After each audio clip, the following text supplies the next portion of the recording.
some of the players in Davis, definitely Jeff Clint, while he was here going to school, and Ron Allen. Ron slept in a room in my house for about a year because he was just skating.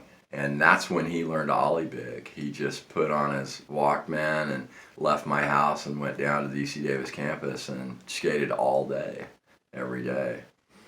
And the actually in my sitting at my kitchen table, I came up with a name for the Shackle Me Not because it was a story that Ron Allen had told about an announcer announcing the street contest, and he was calling it and talking through it. And some guy it was, I think, probably the launch ramp days, and the kid piled and he was announcing. And he said, "Oh, shackle."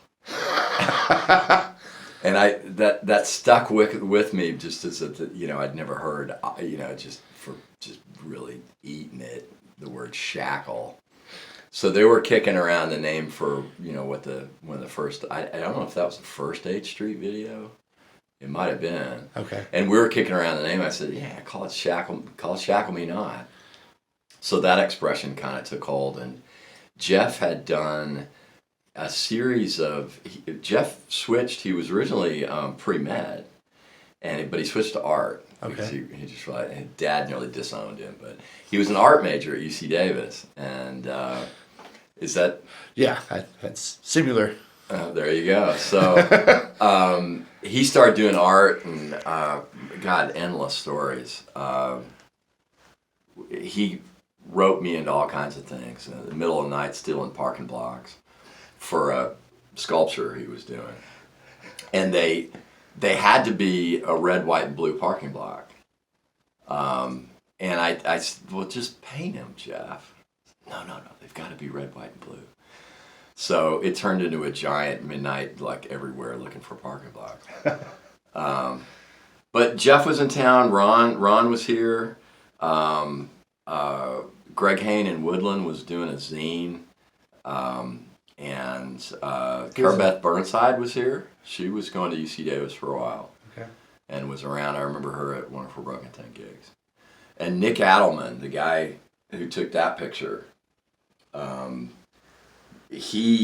without him, the Davis ramp that got moved, it was originally built in Woodland and then moved to another location in Woodland and then dismantled and moved here. The amount of work was just insane. Is that where it ended up at Dean's? Yeah, Dean Yamada's dad's farm, south of town. What year was that when it came over here? Oh my God. Well, it was.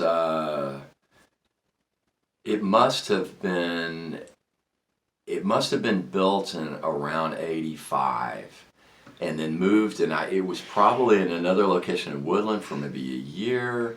So it was going on the Yamada farm by '87, certainly. And Ross Goodman would come occasionally to skate.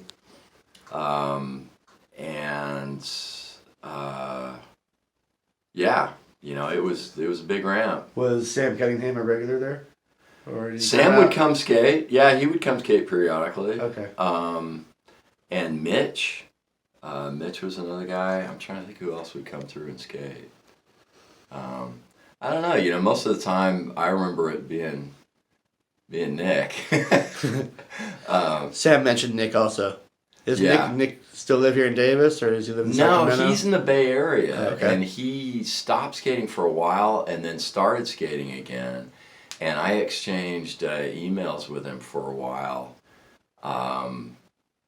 and he was skating pools, and I guess there was a big ramp in San Francisco, warehouse. I don't know whose it is, but that was I exchanged emails with him just a couple of years ago, and he was back into skating vert. He was a good skater, and he had a lot of energy for, we building and tearing down the ramp 3 times and expanding it. It was a lot of work, and it was mostly the two of us. So. Sam said he's still really ripped. Yeah, he was a good skater. He was a really good skater.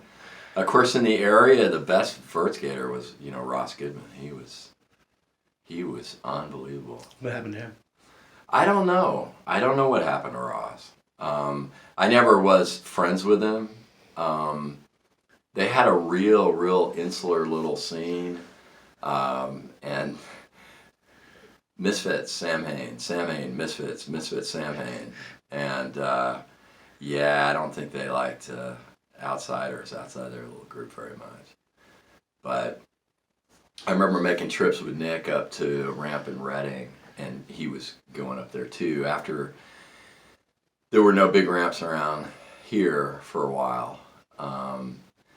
After the Davis ramp ended in South Sac, there were a couple ramps in Sacramento, a couple of big West ramps. Sacramento?